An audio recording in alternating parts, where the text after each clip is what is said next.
नमस्कार दोस्तों, आज लंबे समय के बाद आपसे मुखातिब हो रहा हूँ। आज बड़ी खुशी की बात है कि हमारी बेटी, देश की बेटी, उत्तराखंड की बेटी किरण नेगी के मामले में हमें एक पहला कदम सफलता के रूप में मिला है। आज हम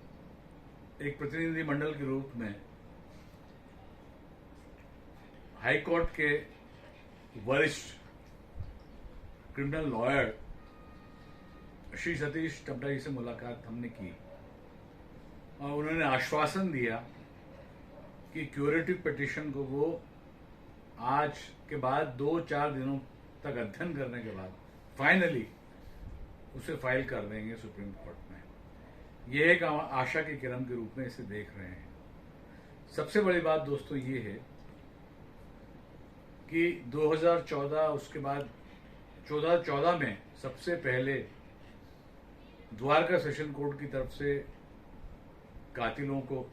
फांसी की सजा दी गई। उसके बाद हाई कोर्ट ने उसे अपील्ड किया और उसके बाद ये लगातार माननीय सुप्रीम कोर्ट में चलता रहा, जिसके बाद नवंबर के महीने 2022 में इसे रद्द कर दिया गया, मतलब एक्विटल हो गया सभी अपराधियों का।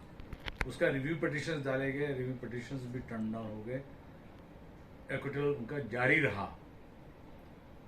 पूरे देश में, उत्तराखंड के पूरे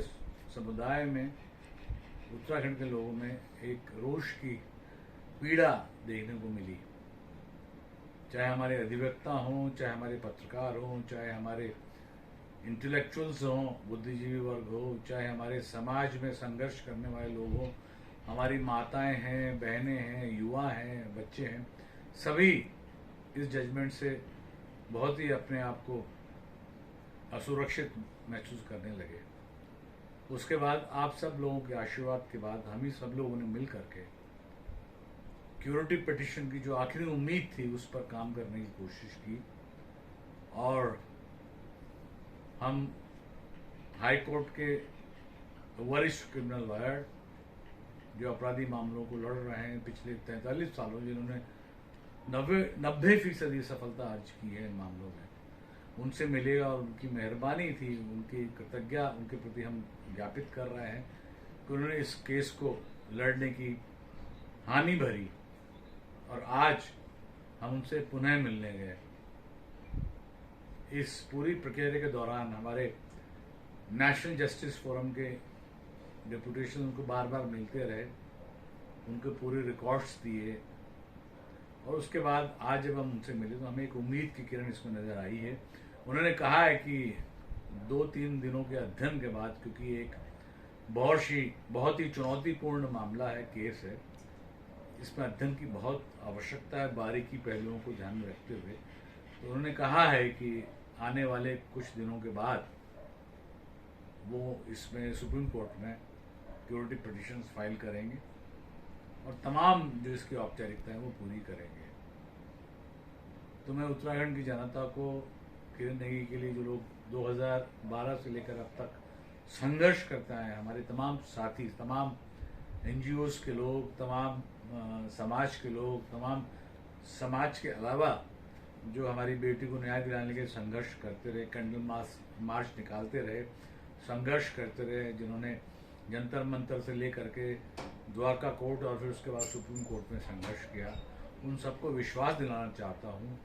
कि इस दिशा में हम लोग कोशिश अपनी जारी किए हुए हैं और उम्मीद करते हैं कि जब ये फाइल हो जाएगा सुप्रीम कोर्ट में तो हम ज़रूर इसमें उम्मीद की किरण को देख रहे हैं, क्योंकि एक आखिरी मौका हमारे सामने है। हमारे जो आदरणीय क्रिमिनल लॉयर हैं सतीश टम्टा जी ने, उन्होंने विश्वास दिलाया कि वो इसे आगे बढ़ाने में, न्याय दिलाने में पूरी कोशिश करेंगे अपनी बैटरी ऑफ लॉयर्स के साथ। लेकिन उन्होंने कहा है कि अभी भी इसमें चुनौती है, उसमें 50% चांसेस हैं, लेकिन उसके बावजूद उनका संघर्ष जारी रहेगा, पूरी कोशिश करेंगे। सबसे बड़ी बात तो ये है कि इसमें